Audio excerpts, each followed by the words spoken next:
Maenanga la hicimos en Madrid, me acuerdo. Mezclado en varias partes, en Canarias también. Sí, en Canarias también.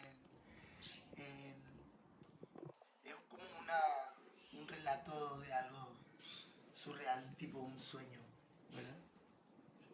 Sí, yo me acuerdo que le pensaba mucho a la canción, como que era de alguien que le cantaba así, como que le quería sorprender con su sufrimiento y poetizar un poco eso. Entonces, como que llega toda esa imagen, ¿verdad? De surreal, de Sí, que ni los peces quieren nadar, y los astros quieren cantar.